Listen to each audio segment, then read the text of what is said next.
In the early hours of February 14, 2025, a suspected Russian drone strike smashed through the protective shell of Chernobyl, tearing a 500-square-foot hole in the $2 billion containment structure of the 1986 nuclear disaster site. An existential radiation threat that once required the collective effort of Europe to contain suddenly returned. The vulnerability of Ukraine's nuclear facilities was now undeniable. Ukrainian President Volodymyr Zelenskyy needed a solution, and fast.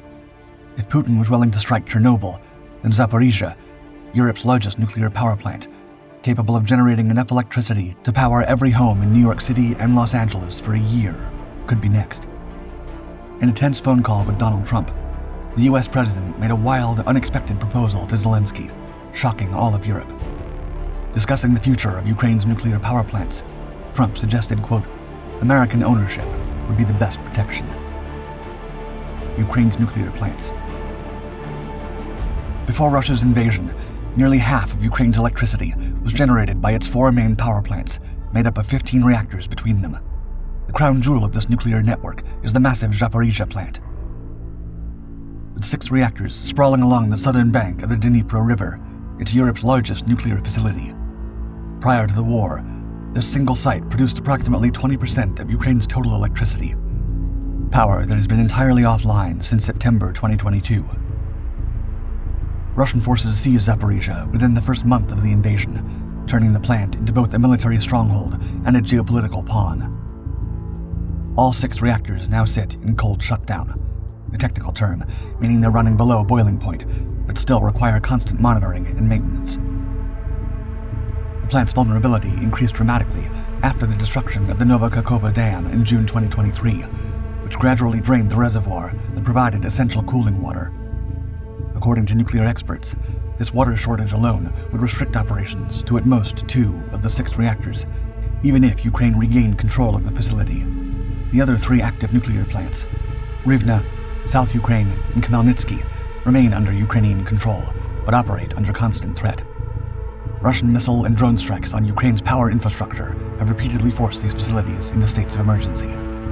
One attack could bring nuclear disaster. Attack on Chernobyl. The grim stakes were dramatically shown this February when a drone carrying a high-explosive warhead struck Chernobyl, site of the 1986 nuclear meltdown that spewed radioactive material across Europe. The weapon hit the area's new safe confinement structure, tearing a hole more than 500 square feet in size through both the outer and inner cladding of the protective dome. Completed in 2019 with support from 45 countries, the containment structure was specifically designed to stop the spread of further radioactivity from the damaged reactor.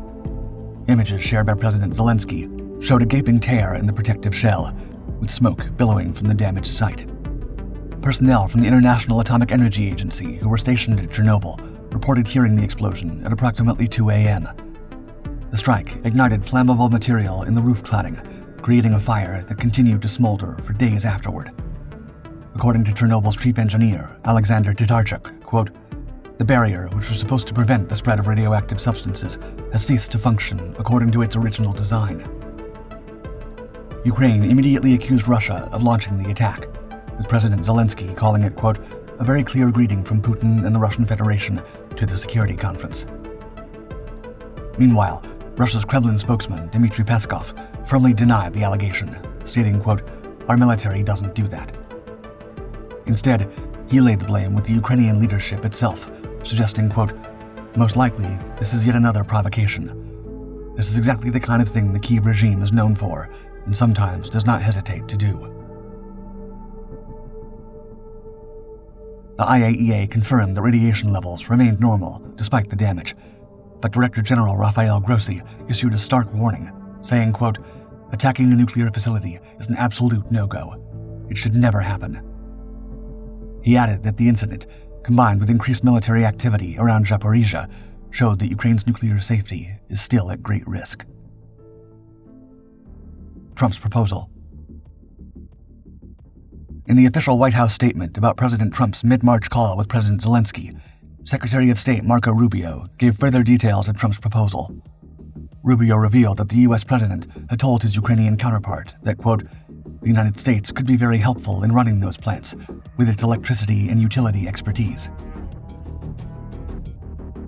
Trump's suggestion baffled many in Ukraine. One of the country's former senior officials, who wished to remain anonymous, asked, quote, "The Americans would own it, and on what grounds? It belongs to Ukraine. Will they buy it? Will they take it as a concession?" Many questions. President Zelenskyy quickly clarified his position at a press conference in Norway the following day, saying, quote, "All nuclear power plants belong to the people of Ukraine. These are state-owned nuclear power plants." He also specified that they had only discussed the Russian-occupied Zaporizhzhia plant and had not talked about his country's other plants. While he made it clear that a transfer of property was not on the table, he acknowledged being open to American assistance in rehabilitation of the facility and operational support, saying, quote, "If they want to take it from the Russians, invest in it, modernize it, that's another matter."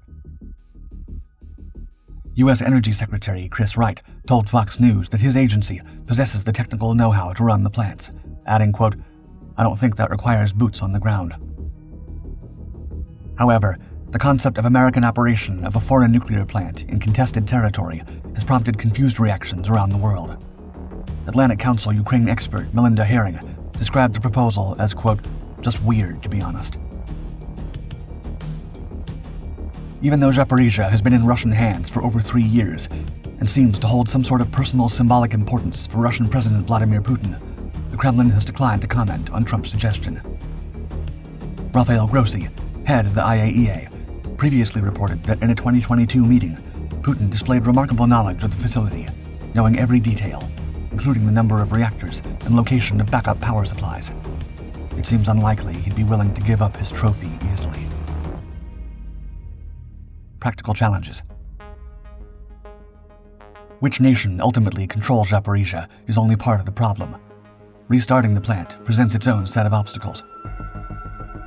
Though the facility has been disconnected from Ukraine's power grid since September 2022, and all 6 reactors have been in cold shutdown since April 2023, the destruction of the Nova Kakhovka Dam in June 2023 dramatically worsened the situation by depleting the plant's essential cooling water supply. Sean Burney, a nuclear expert with Greenpeace, explained, quote, "There's not enough water in the cooling pond. The only way it can be refilled is to build a new pumping station. But that is only possible after the end of hostilities." Engineers from Ukraine's energy ministry estimate that water limitations would restrict operations to a maximum of 2 reactors, even after a transfer of control. More critically, they caution that restarting even those limited operations would take at least a year, because the current technical condition of the plant is largely unknown. One former Zaporizhzhia staff member who fled Russian occupation but maintains contact with colleagues still at the site told Reuters that a return of the plant to Ukrainian control would require more than just the nuclear facility itself. Also wishing to remain anonymous, the engineer explained, quote, "The Russians would also need to relinquish the adjacent thermal power plant, nearby settlements, including the city of Enerhodar, and a route by road to the Ukrainian-controlled city of Zaporizhzhia." Alexander Karchenko, a Kyiv-based energy analyst, believes the timeline would likely extend even further. He estimated it would take up to 1 year to restart a single reactor, and potentially 4 years to get the entire station running. Despite these challenges, he thinks the potential return of the plant to Ukraine's grid would have a massive effect on energy generation across Eastern and Central Europe, calling it, quote, "a game changer." Even though they have a deep familiarity with the technology, restarting the reactors would be a monumental task for the Ukrainians. American operators would face the same challenges, compounded by the fact that they'd be working with Soviet-made nuclear reactors they are not familiar with. In recent years, Ukraine's gradual switch from Russian Rosatom fuel to alternatives from the Pennsylvania-based supplier Westinghouse has not always gone smoothly. In 2012, Westinghouse fuel damaged protective envelopes in 2 reactors at the South Ukrainian power station, requiring Russian expertise to resolve the situation. While further incidents have so far been avoided by using redesigned fuel rods, the possibility of other technical compatibility issues emerging remains a cause for concern. Trump's possible strategic aims. Not everyone is convinced that President Trump's interest in Ukraine's nuclear facilities are solely about the immediate peace negotiations. It's no secret that Ukraine possesses a wealth of minerals, particularly rare earth elements that are crucial for advanced technology and defense industries. Earlier in 2025, Trump floated a deal offering the continuation of U.S. aid in exchange for supplies of these 17 mineral resources, including neodymium and dysproxium.